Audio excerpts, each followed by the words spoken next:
우리는 지금 계속해서 하나님께서 기록해 주신 말씀 가운데 시편의 말씀을 읽고 또 시편의 설교를 4주째 듣고 있습니다. 사실 시편은 하나의 거대한 기도와도 같습니다. 또한 시편은 하나의 거대한 찬송과도 같습니다. 시편 1편부터 마지막 150편까지 모든 시편이 하나님을 향한 찬송과 기도로 나아가고 있습니다. 우리가 여호와 하나님의 율법을 진지하게 신실하게 즐거워하여 그 율법을 주야로 올바르게 읽고 묵상하기만 한다면 그 율법이 가르쳐주는 하나님을 찬송하지 않을 수는 없을 것입니다. 우리가 이미 살펴본 바와 같이 총 5권으로 구성된 시편의 각 권 마지막 절이 여호와를 찬양할지로다 할렐루야로 끝납니다.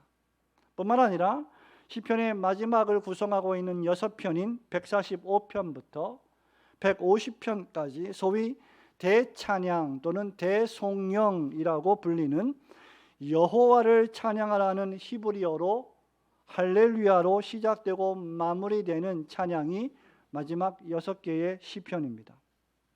할렐루야, 여러분이 흔히 말하고 있는 이 할렐루야는 찬양하라는 할렐루와 야훼라는 여호와 하나님의 뜻이라고 하는 야훼의 합성어로 할렐루야입니다.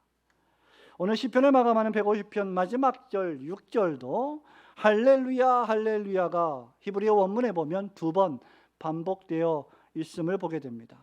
이는 특별히 시편의 마지막 권이 다윗 왕가의 회복과 그 왕가의 왕으로 오실 메시아 예수 그리스도를 통한 구원의 약속을 기다리는 동안에 하나님의 택한 백성들이 이 지상 생애에서 어떻게 살아야 할지를 잘 보여주는데, 그것이 바로 여호와 하나님께 감사하고 여호와 하나님을 찬양하는 삶이라는 것입니다. 구약의 성도들은 시편 1권의 1편과 2편을 통해 여호와 하나님의 율법을 묵상하는 의인들이 받을 복에 대해서, 그리고 메시아 예수 그리스도를 기다리는 믿음에 대해서 살펴보았습니다. 시편 1권에서는 장차 오실 왕이신 메시아께서 이루실 왕국을 소망하며 노래했습니다. 그러나 시편 3권에서는 그런 시인이 당하는, 그런 의인들이 당하는 고난과 예루살렘의 멸망과 바벨론의 포로 생활과 이스라엘의 탄식으로 끝이 나는데, 그것이 73편부터 89편입니다.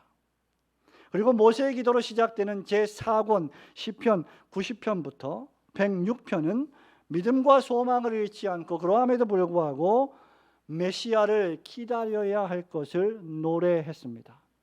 그리고 이제 시편 마지막 권인 제5권 107편부터 150편은 그 메시아 왕국의 완성을 바라보며 모든 백성들에게 여호와 하나님을 찬양할 것을 시인은 초청하고 있습니다. 그 마지막 초청이 바로 시편 150편입니다.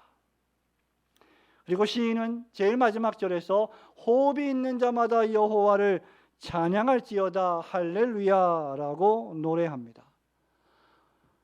오늘 우리는 하나님께서 주시는 2024년도 6개월을 살았고 이제 7월 첫 주를 맞이했습니다.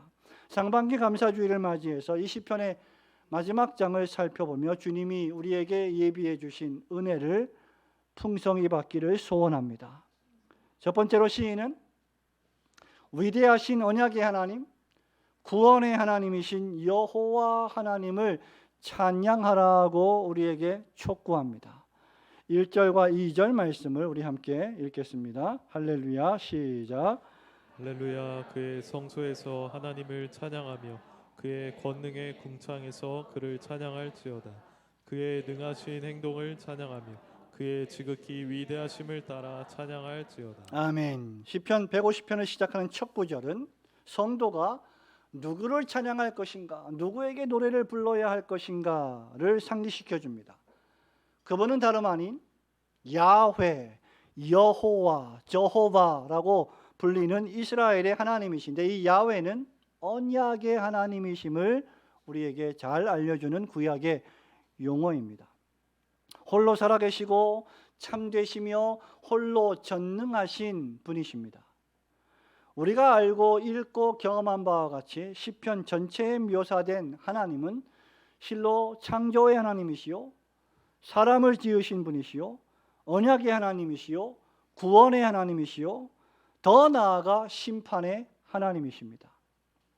하나님은 택하신 자기 백성을 돌보시고 지키시며 그들을 푸른 초장 쉴만한 물가로 인도하시는 목자이시며 항상 의의 길로 인도하시는 사랑의 하나님이시며 악과 악인들을 심판하시고 의인들은 마침내 인정하시고 상을 베풀어 주실 공의의 하나님이십니다. 시인은 먼저 어디서 하나님을 찬양해야 할지를 우리에게 말해줍니다. 시인은 그의 성소에서 하나님을 찬양하며 그 권능의 궁창에서 그를 찬양하라고 말합니다. 여호와 하나님께서는 그의 성전에 계시는 분이시기 때문입니다. 우리가 모든 곳에서 모든 장소에서 하나님을 찬양할 수 있지만 특별히 그의 성소에서 여호와 하나님을 찬양할 것을 구약은 우리에게 명령합니다. 여기 그의 성소란 예루살렘에 있는 성전을 가리키거나 또는 하늘에 계신 하나님이 좌정하고 계신 하늘의 성전을 가리킵니다. 사실상 이 세상에 있는 예루살렘 성전 또는 신약의 수많은 교회들은 하나님의 하늘의 성전을 이 지상에서 보여주는 가시적인 성소라 할 수 있습니다. 성소는 하나님의 임재의 장소요, 하나님의 영광이 임하는 것이요, 하나님의 백성들이 그 영광스러우시고 지극히 거룩하신 하나님을 만나는 것이요, 하나님과 교제하는 것입니다. 시편 11편 4절은 이렇게 말합니다. 여호와께서는 그의 성전에 계시고 여호와의 보좌는 하늘에 계시며 그의 눈이 인생을 통촉하시고 그의 안목이 그들을 감찰하시도다. 시편 68편 24절도 이렇게 말합니다. 하나님이여 그들이 주께서 행차하심을 보았으니 곧 나의 하나님 나의 왕이 성소로 행차하시는 것이라. 우리 하나님은 모든 곳에서 찬양을 받으시지만 특별히 하나님의 백성들이 모인 성소에서 찬양 받으셔야 합니다. 둘째로 시인은 그의 권능의 궁창에서 하나님을 찬양하라고 했습니다. 여기 궁창이란 문자 그대로 눈에 보이는 하늘입니다. 그런데 그 하늘이 권능의 하늘입니다. 창세기 1장 8절에 따르면 하나님은 궁창을 하늘이라고 부르셨습니다. 시인은 148편 4절에서도 하늘의 하늘도 그를 찬양하며 하늘 위에 있는 물들도 그를 찬양할지어다 라고 노래했습니다. 하나님이 창조하신 사람만이 아니라 하나님이 피조하신 하늘과 땅들도 여호와 하나님을 찬양할 것을 명령하고 있는 말씀입니다. 하늘은 하나님이 거니시는 높고 높은 곳을 뜻합니다. 그곳에서도 하나님은 찬양을 받으셔야 합니다. 요약하여 말하자면 하나님은 성소가 있는 땅에서도 성전이 있는 땅에서도 또 교회가 있는 이 땅에서도 뿐만 아니라 높고 높은 궁창인 하늘에서도 찬양과 경배를 받으시기에 합당하신 분이십니다. 그렇게 선지자들은 자주자주 신명기 32장 1절, 이사야 1장 2절에서 하늘이여 들으라 땅이여 귀를 기울이라고 명령했던 것입니다. 하나님께서 말씀하시면 하늘도 땅도 귀를 기울여야 하기 때문이죠. 시인 다윗은 시편 19편 1절에서 이렇게 노래합니다. 하늘이 하나님의 영광을 선포하고 궁창이 그 손으로 하신 일을 나타내는도다. 성도 여러분, 하늘도 땅도 하나님의 위대하심과 하나님의 영광스러우심을 찬양하고 있다면 하나님의 형상과 모양대로 지음받은 인격자인 저와 여러분은, 즉 호흡이 있는 자들은 얼마나 더 하나님을 찬양해야 하겠습니까? 더 나아가 시인은 2절에서 하나님의 능하신 행동과 지극히 위대하심을 찬양하라고 했습니다. 그의 지극히 능하신 행동이란 하나님의 창조, 하나님의 보호하심, 하나님의 구원하심, 하나님의 심판에 나타난 전능하신 하나님의 권세와 활동과 역사를 가리킵니다. 말씀 한마디로 천지를 창조하시고 여러분들을 흙으로 빚으시고 그 코에 생기를 불어넣어 생명이 되게 하시며 주의 백성의 기도를 들으시고 홍해의 바닷물을 불어올려 마른 벽처럼 세우시고 이스라엘 백성을 구원하신 분이 전능하신 하나님이십니다. 그렇게 우리가 찬양하는 하나님, 오늘 아침에 우리가 예배하는 이 하나님은 지극히 위대하신 하나님이십니다.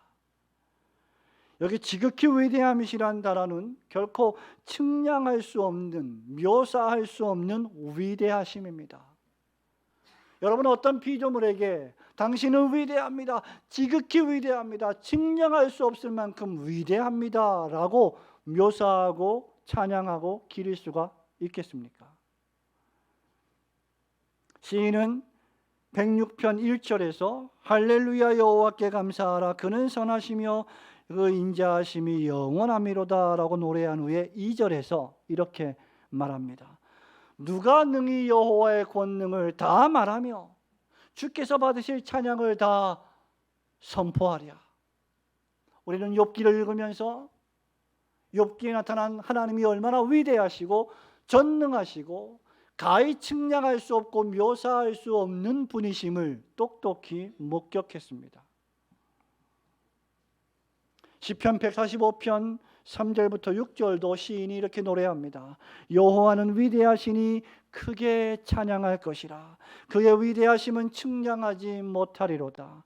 대대로 주께서 행하시는 일을 크게 찬양하며 주의 능한 일을 선포하리로다. 주의 존귀하고 영광스러운 위엄과 주의 기이한 일들을 나는 작은 소리로 읊조리이리다.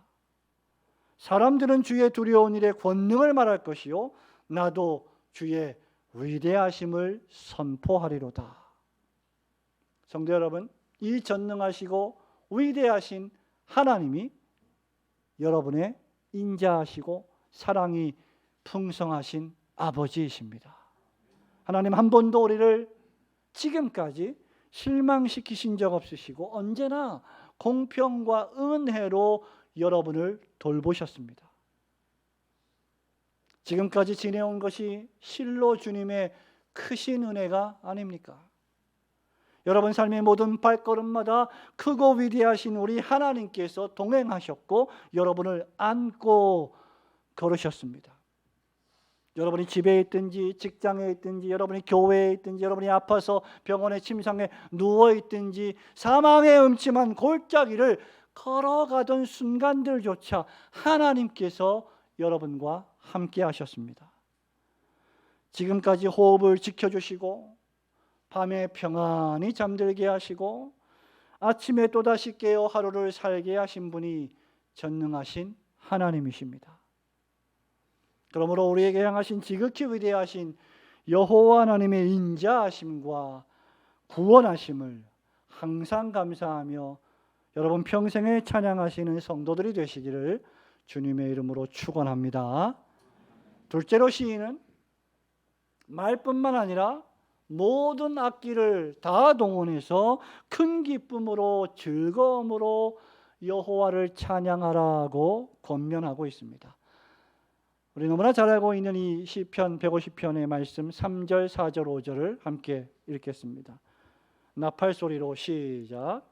나팔 소리로 찬양하며 비파와 수금으로 찬양할지어다. 소고치며 춤추어 찬양하며 현악과 퉁소로 찬양할지어다. 큰 소리 나는 재금으로 찬양하며 높은 소리 나는 재금으로 찬양할지어다. 아멘. 여기 나팔 소리는 양각 나팔 소리로서 이스라엘의 명절에 불었던 악기입니다. 또 대속죄일에도 이 양각 나팔을 불었고 왕의 대관식이나 성전을 건축할 때나 전쟁에 나가 승리를 선언할 때나 또는 전쟁에 출정할 때도 나팔 소리를 불었습니다.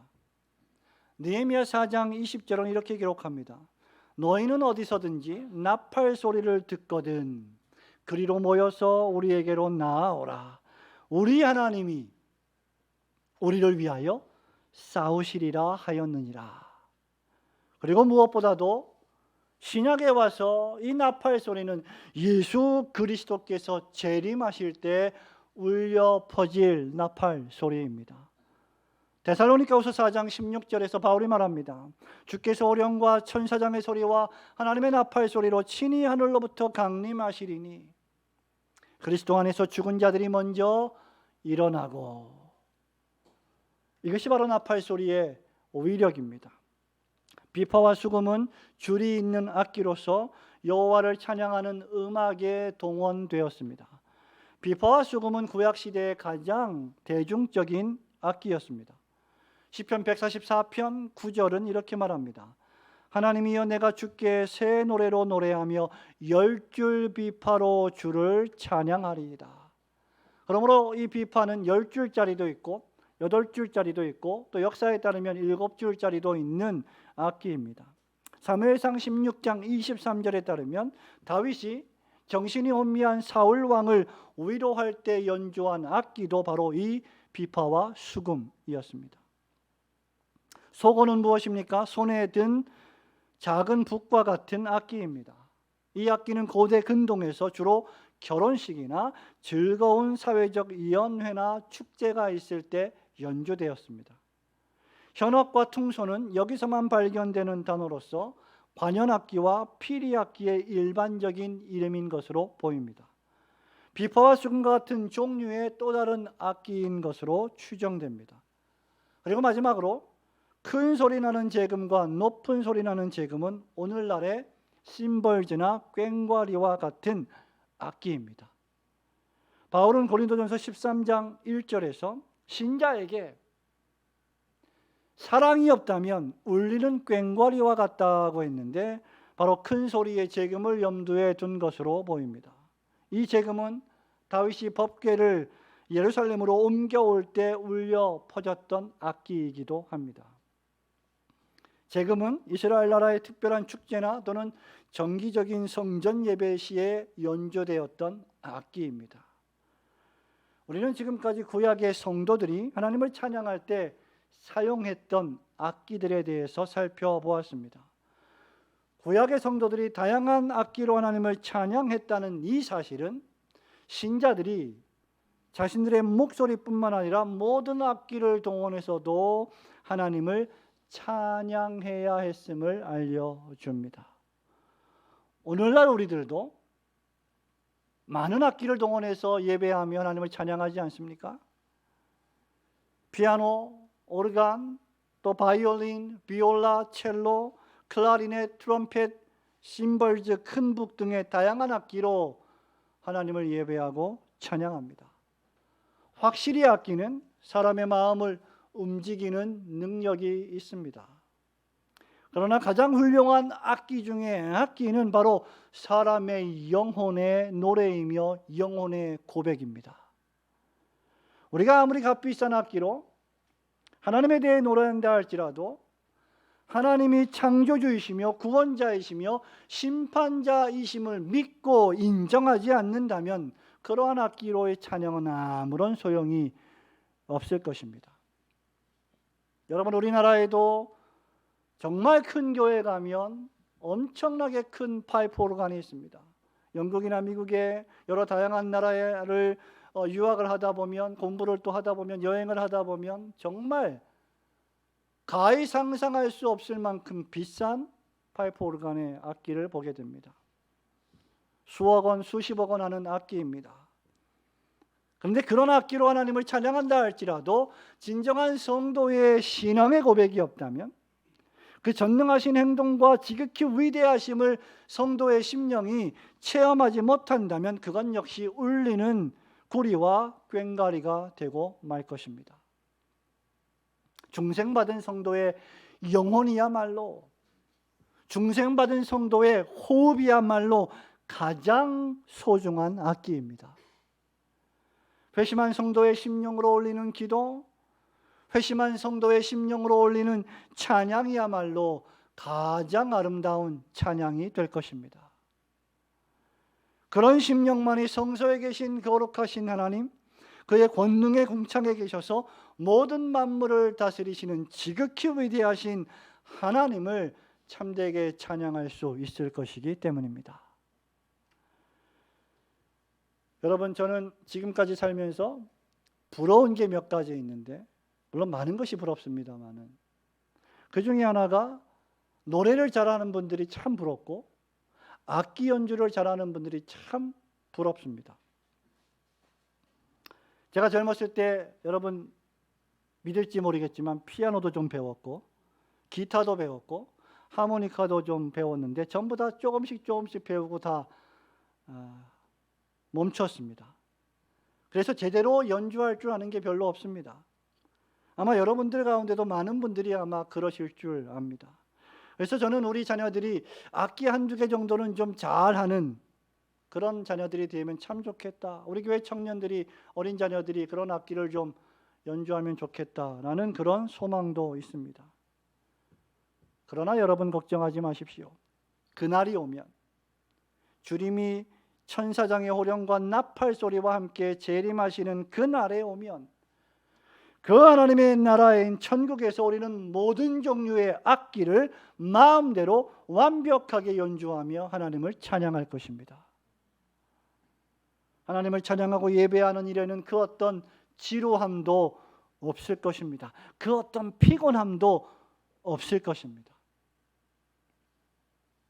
그러므로 우리 모두 그날에 천국에서 하나님을 찬양할 것을 소망하며 이 땅에서 더욱 부지런히 전능하신 여호와 하나님께 감사하며 그분을 항상 찬양하시는 성도들이 되시기를 주님의 이름으로 축원합니다. 성도 여러분, 말씀을 맺습니다. 시인은 이제 6절에서 호흡이 있는 자마다 여호와를 찬양할지로다 할렐루야 라고 말하면서 시편의 대장정을 마칩니다. 여기 호흡이 있는 자란 생명이 있어 숨쉬는 모든 존재를 가리킵니다.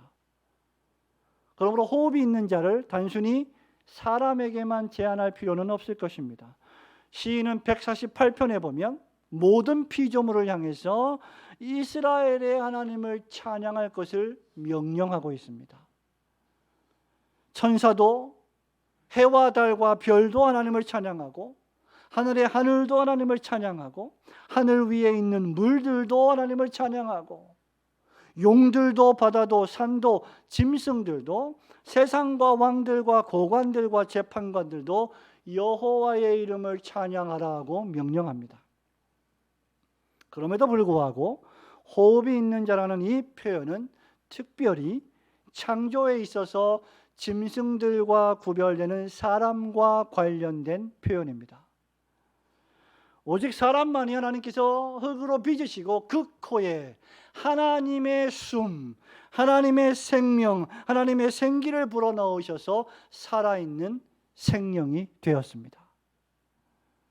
오직 사람만이 하나님의 형상과 모양대로 인격적으로 지음을 받았습니다.